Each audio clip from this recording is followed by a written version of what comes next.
പുനരാരംഭിച്ച Ramankuthu railway അടിപ്പാതയുടെ പ്രവൃത്തി PV Abdul Wahab MP സന്ദർശിച്ചു. Fund ലഭ്യത കുറവും സാങ്കേതിക കുരുക്കും മൂലം തടസ്സപ്പെട്ട് കിടന്നിരുന്ന പ്രവൃത്തിക്ക് വഹാബ് MPയുടെ വികസന ഫണ്ടിൽ 43 ലക്ഷം രൂപ വീണ്ടും ഫണ്ട് അനുവദിച്ചതോടെയാണ് ഈ മാസം 2-ന് പുനരാരംഭിച്ചത്. PV Abdul Wahab MP Veerendrakumar, PV Anwar MLA എന്നിവരുടെയും Nilambur മുനിസിപ്പാലിറ്റിയുടെയും ഫണ്ടുകൾ ഉപയോഗിച്ച് 4 വർഷം മുൻപ് റെയിൽവേ പ്രവൃത്തി ആരംഭിച്ചിരുന്നു.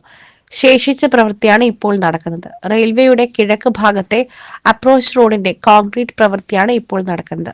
2 ഭാഗവും പാർശ്വഭിത്തി കെട്ടി 32 മീറ്റർ നീളത്തിൽ കോൺക്രീറ്റ് പ്രവൃത്തിയാണ് ഈ തുക ഉപയോഗിച്ച് നടത്തുക. 75 ലക്ഷം രൂപയാണ് എസ്റ്റിമേറ്റ് കാണിച്ചിരുന്നത്. ഇതിൽ 43 ലക്ഷം രൂപയാണ് ഇപ്പോൾ അനുവദിച്ചത്. കോൺക്രീറ്റ് പ്രവൃത്തി കഴിയുന്നതോടെ അടിപ്പാതയിലൂടെ ഗതാഗതം സുഗമമാവും. റെയിൽവേയുടെ പ്രവൃത്തി പൂർത്തിയായിരുന്നുവെങ്കിലും അപ്രോച്ച് റോഡ് പ്രവൃത്തി തടസ്സപ്പെട്ടത് മൂലം യാത്രാ ദുരിതം നേരിട്ടിരുന്നു. അതിന് ശാശ്വത പരിഹാരം കൂടിയാണ് വഹാബ് MPയുടെ ഇടപെടലിൽ യാഥാർത്ഥ്യമാവുന്നത്.